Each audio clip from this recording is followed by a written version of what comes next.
नमस्कार दोस्तों, perfection IAS के हमारे आज के इस वीडियो आर्टिकल में आप सभी का स्वागत है। दोस्तों, आज की जो हमारी वीडियो है वो 19 मई से संबंधित दैनिक समसामयिक घटनाओं से संबंधित है, जो कि यूपीएससी और बीपीएससी के लिए बहुत ही महत्वपूर्ण है। वीडियो शुरू करने से पहले बताना चाहूँगा दोस्तों कि परफेक्शन आईएएस ने बीपीएससी 65 के लिए इंग्लिश में मटेरियल रेडी कर दिया है। आप जिस किसी को भी बीपीएससी 65 इंग्लिश में मेंस के लिए मटेरियल चाहिए तो मैं उसका नंबर डिस्क्रिप्शन बॉक्स में डाल दूंगा। आप वहां से देख सकते हैं, आप वहां से डायरेक्ट कॉल करके या कोचिंग में संपर्क करके ले सकते हैं। दूसरी बात कि हमारा टेलीग्राम चैनल जो है वो ज्वाइन कर लीजिए, जहाँ पे आपको सारे लाइव क्लासेस के बारे में सारी इन्फॉर्मेशन दे दी जाती है, चाहे वो बीपीएससी 66 के लिए हो या यूपीएससी के लिए हो। सारे टॉपिक्स पे लाइव क्लासेस शुरू किए गए हैं। आप उस लाइव क्लासेस से जुड़ सकते हैं और फ़ायदा उठा सकते हैं। किसी भी टॉपिक के ऊपर आपको कोई डाउट हो, आप लाइव क्लास में क्वेश्चन पूछ के सारी जानकारी ले सकते हैं। और last but not the list, अगर आपने हमारा चैनल अभी तक सब्सक्राइब नहीं किया है तो परफेक्शन आईएएस चैनल को सब्सक्राइब कीजिए, बेल आइकन पर दबा दीजिएगा और अपना फीडबैक कमेंट बॉक्स में शेयर कीजिए। और टेलीग्राम चैनल इसलिए ज्वाइन कर लीजिए दोस्तों कि वहाँ पे सिर्फ लाइव क्लासेस के बारे में ही नहीं, मटेरियल ही नहीं, आपको पीडीएफ तो दी ही जाती है वहाँ पे, प्लस आपको वहाँ पे कम से कम रोज़ 50 से 100 क्वेश्चंस के क्विज़ भी करवाए जाते हैं, जहाँ पे आप अपनी प्रैक्टिस कर सकते हैं। और वो क्विज़ डेली करंट अफेयर्स और बाकी के सारे सब्जेक्ट्स के ऊपर आधारित होती है। तो चलिए दोस्तों, शुरू करते हैं आज के हमारे पहले आर्टिकल से।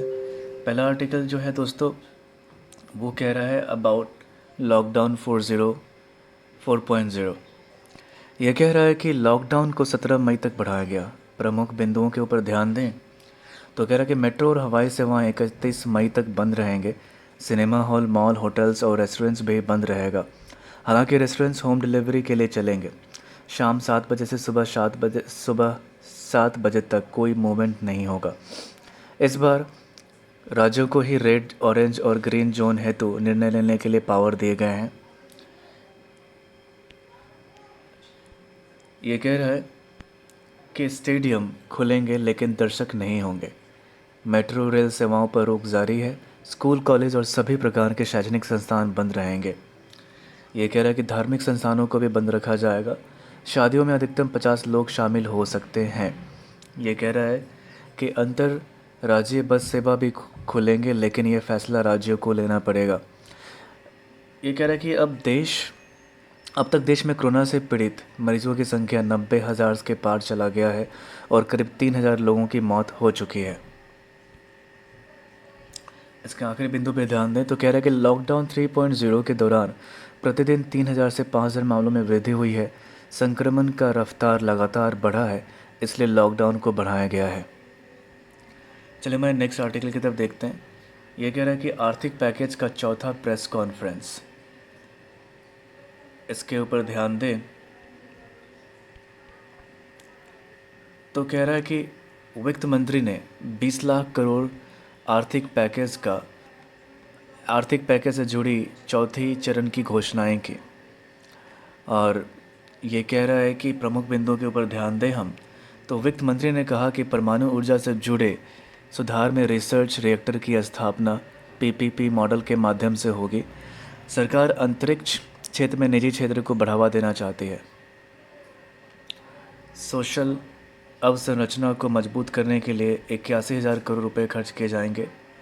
केंद्र शासित प्रदेशों में बिजली वितरण कंपनियों का निजीकरण किया जाएगा।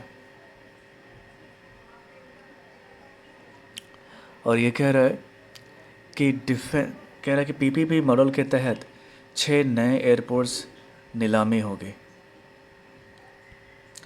ये कह रहा है कि डिफेंस मैन्युफैक्चरिंग में ऑटोमेटिक रूट्स के ज़रिए एफडीआई की सीमा को बढ़ाकर 49 से बढ़ाकर 74% किया जाएगा।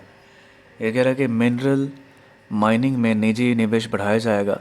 आवश्यक वस्तु अधिनियम 1955 में संशोधन किया जाएगा। इससे किसानों को फसल का बेहतर दाम मिलेगा। चलिए हमारे नेक्स्ट आर्टिकल की तरफ देखते हैं। कह रहा है कि आर्थिक पैकेज का 5वां प्रेस कॉन्फ्रेंस, और ये अर्थव्यवस्था से संबंधित है। कह रहा है वित्त मंत्री ने आर्थिक पैकेज से जुड़ी 5वें और अंतिम चरण की घोषणा की। ये कह रहा है कि वित्त मंत्री ने कहा कि राज्य सरकारों के सामने राजस्व की कमी की चुनौती है। केंद्र सरकार ने राज्यों को अप्रैल महीने में 46,038 करोड़ रुपए दिए हैं। नए आत्मनिर्भर भारत के लिए पब्लिक सेक्टर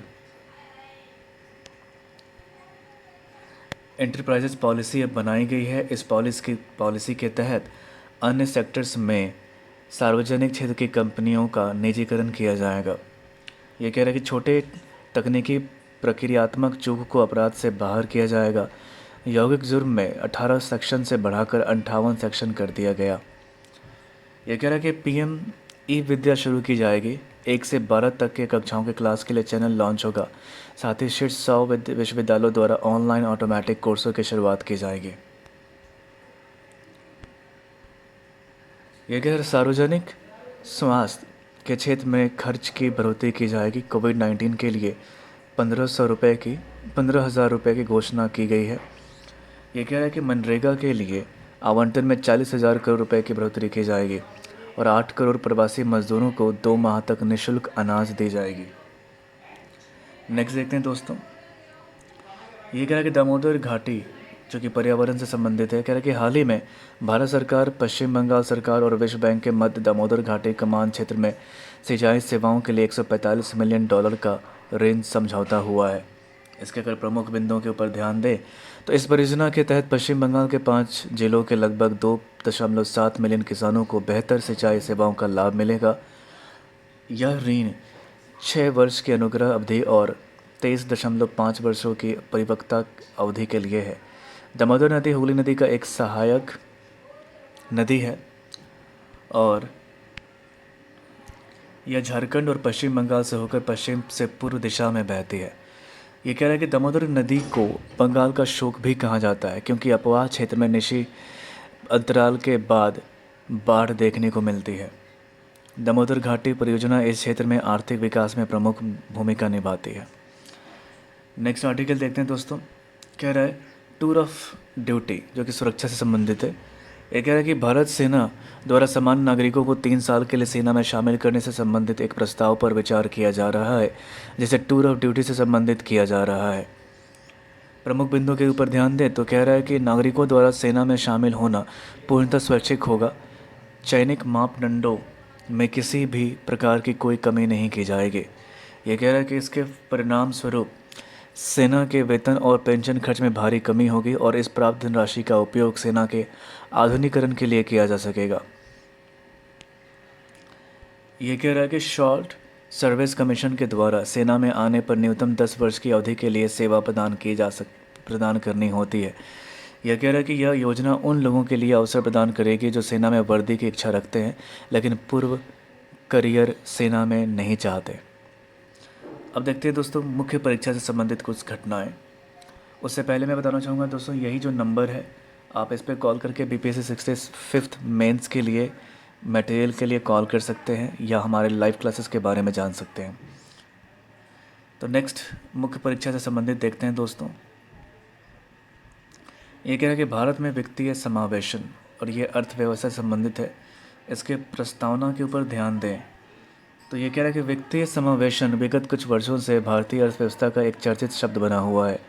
कह रहा है आर्थिक उदारीकरण व अर्थव्यवस्था के वैश्वीकरण के इस युग में भारतीय अर्थव्यवस्था की विकासशीलता का लाभ समाज के निर्धनतम व्यक्ति तक पहुँचे और वह भी आर्थिक विकास में भागीदारी बने, यह वित्तीय समावेशन का मूल आधार है। इसके अगर प्रमुख बिंदुओं के ऊपर ध्यान दें तो ये कह रहा है कि वित्तीय समावेशन कम आय वाले और समाज के वंचित वर्ग को वहनीय कीमत पर भुगतान, बजट, ऋण आदि सहित वित्तीय सेवाएं पहुंचाने का प्रयास है। इसे समावेशी वित्त पोषण भी कहा जाता है। ये कह रहा है कि वित्तीय समावेशन के अभाव में बैंकों की चुनाव सुविधा से वंचित लोग मजबूरीवश अनौपचारिक बैंकिंग क्षेत्र से जुड़े। दोस्तों सरकार द्वारा उठाए गए हुए कुछ पहल को देखते हैं। कह रहा आधार, प्रधानमंत्री जन धन योजना और मोबाइल जैम में वृद्धि ने नागरिकों तक सरकारी सेवाओं के पहुंचने का तरीका बदल दिया है। कह रहे मार्च 2020 में जन धन योजना के तहत लाभार्थियों की कुल संख्या 380 मिलियन से अधिक है।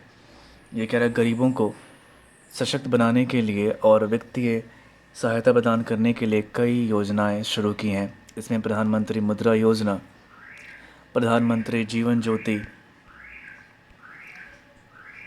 बीमा योजना और अटल पेंशन प्रमुख है।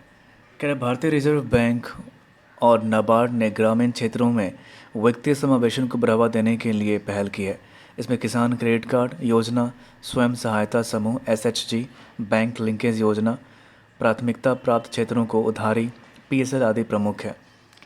ये कह रहा भारतीय राष्ट्रीय भुगतान निगम एनपीसीआई द्वारा यूपीआई को मजबूत करने के साथ पूर्व की बनाया गया है आधार सक्षम भुगतान प्रणाली में डिजिटल भुगतान को बढ़ावा देगा। ये कह रहा है कि भारतीय रिजर्व बैंक ने वित्तीय साक्षरता नामक एक परियोजना शुरू की है। इससे कुछ चुनौतियों के ऊपर ध्यान दें दोस्तों। ये कह रहा है कि भारत में डिजिटल असाक्षरता के कारण डिजिटल डिवाइस है, वित्तीय साक्षरता में भी भारत बहुत पीछे है। ये कह रहा है कि वित्तीय समावेशन में लैंगिक भेदभाव, भारत में अनौपचारिक और नकद आधारित अर्थव्यवस्था है, यह डिजिटल भुगतान अपनाने की दिशा में एक बहुत चुनौती है। भारत में लगभग 81% लोग अनौपचारिक क्षेत्र में काम करते हैं। ये कह रहा है कि ग्रामीण क्षेत्रों में बैंकों का मुनाफा शहरी क्षेत्रों की तुलना में कम है और इसलिए बैंक शाखाओं ग्रामीण क्षेत्रों में तुलनात्मक रूप से कम है। इसके अगर निष्कर्ष के ऊपर ध्यान दें दोस्तों, तो ये कह रहा है कि भारत में वित्तीय समावेशन के लिए बहुआयामी दृष्टिकोण होना चाहिए, जिसके माध्यम से मौजूदा डिजिटल प्लेटफॉर्म, बुनियादी ढांचे, मानव संसाधन और नीतिगत ढांचे को मजबूत किया जाए और नए तकनीकी नवाचारों को बढ़ावा दिया जाए। तो ये थे दोस्तों हमारे मुख्य परीक्षा से संबंधित कुछ आवश्यक जो मुद्दे हैं, उन्हें संक्षेप में देखते हैं दोस्तों। ये कह रहा है कि सामाजिक केंद्रीय जनजातीय कार्य मंत्री ने गोइंग ऑनलाइन एज लीडर्स कार्यक्रम की शुरुआत की। इस कार्यक्रम को डिजिटल प्रणाली माध्यम से आदिवासी युवाओं को मेंटरशिप प्रदान करने के लिए बनाया गया है। यह कार्यक्रम कृषि, हस्तशिल्प और वस्त्र कला पर संस्कृति, पोषण आदि जैसे क्षेत्रों पर जीवन कौशल, डिजिटल साक्षरता, नेतृत्व और उद्यमिता पर केंद्रित होगा। नेक्स्ट देखते हैं। ये कह रहा है पर्यावरण से संबंधित कि वन सलाहकार समिति ने एक बार फिर अरुणाचल प्रदेश में दिबांग परियोजना पर अपना निर्णय टाल दिया है। इस परियोजना में 6 वर्ष से अधिक की देरी हो चुकी है। इसके लिए 1165 हेक्टेयर जंगल हटाने की आवश्यकता पड़ेगी। आज के दैनिक समसामयिक घटनाओं से संबंधित कुछ प्रश्न देखते हैं दोस्तों। कह रहा गरीबी उन्मूलन हेतु वित्तीय समावेशन की महत्ता का उल्लेख करें। इस संदर्भ में सरकार की विभिन्न योजनाओं की समीक्षा करते हुए आने वाली अड़चनों की चर्चा करें। लक्ष्य हासिल करने में सरकार कितनी सफल रही है।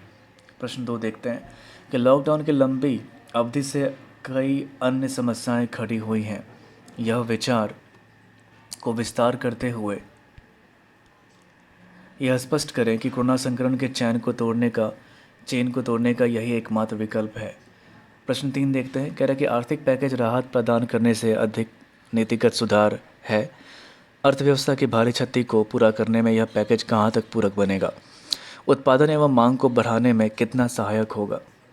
तो दोस्तों आज ये हमारे आज के कुछ दैनिक समसामयिक घटनाओं से संबंधित वीडियो। अगर आपको वीडियो पसंद आई हो, और दोस्तों बताना चाहूँगा कि लॉकडाउन में हम सभी घर से काम कर रहे हैं, तो आपको कुछ बैकग्राउंड नॉइजेज आ सकते हैं। उसके लिए मैं साहिल मिश्रा और परफेक्शन हाइट्स की टीम आपसे माफ़ी चाहती है। तो आप इस पे ध्यान दें, और कोई भी इन्फॉर्मेशन चाहिए आपको BP 65 के लिए तो नंबर पे कॉल करें, दिए हुए नंबर पर 9155087930 या 8340325079 पे, या हमारे तीसरे नंबर पे जो कि है 8271411177 पे। तो दोस्तों आज के लिए बस इतना ही। जय हिंद।